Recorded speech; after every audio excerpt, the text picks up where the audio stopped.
Dans cette vidéo, je t'expliquerai les différents paysages et zones climatiques de l'Amérique du Sud. Tu découvriras comment la forêt amazonienne et les régions désertiques façonnent ce vaste continent. La forêt amazonienne est la plus grande forêt tropicale du monde et s'étend sur plusieurs pays d'Amérique du Sud. Elle est réputée pour sa grande biodiversité et ses forêts denses et verdoyantes. Il pleut presque toute l'année, ce qui favorise la croissance de nombreuses plantes et arbres. La forêt joue un rôle important dans la protection du climat, car elle absorbe de grandes quantités de CO2. Les Andes sont la plus longue chaîne de montagnes du monde, et s'étendent le long de la côte ouest de l'Amérique du Sud. Elle traverse 7 pays et influence fortement le climat de la région. Dans les Andes, on trouve des montagnes élevées, de nombreux volcans et aussi des glaciers. En raison de l'altitude, les températures varient considérablement, même au cours d'une journée. Le désert d'Atacama est l'un des déserts les plus secs du monde et se situe dans le nord du Chili. Il ne pleut presque jamais pendant plusieurs années, ce qui rend la région extrêmement sèche et inhospitalière.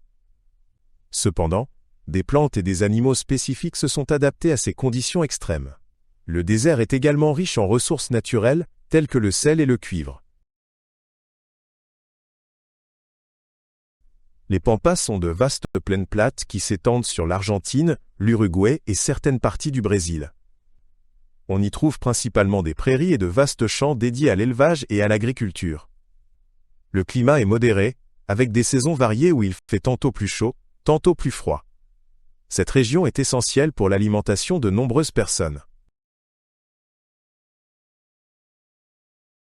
Le Pantanal est l'une des plus grandes zones humides de la Terre, principalement située au Brésil.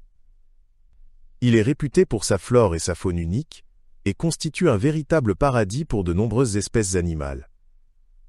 Pendant la saison des pluies, la région est inondée par d'importantes quantités d'eau, modifiant l'écosystème.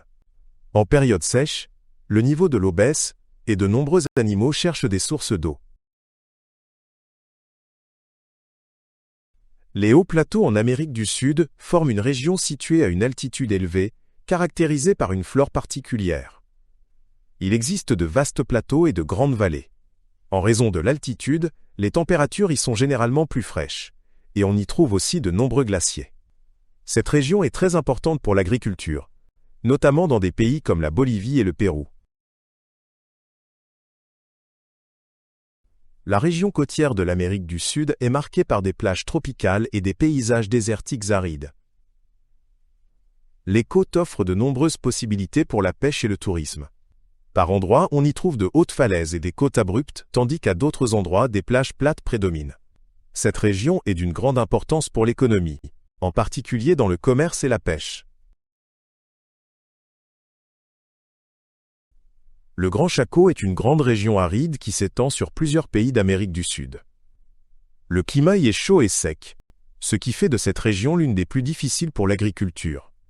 Cependant, elle abrite de nombreux animaux et plantes qui se sont adaptés à la sécheresse. La région est surtout connue pour l'élevage du bétail et l'agriculture. Au large des côtes sud-américaines se trouvent de nombreuses îles, certaines faisant partie du patrimoine national des pays. Ces îles sont parfois densément boisées, parfois arides et rocheuses. Elles offrent un habitat à de nombreux animaux, tels que des oiseaux et des reptiles. Les îles ont souvent un climat unique et jouent un rôle essentiel dans la conservation de la nature.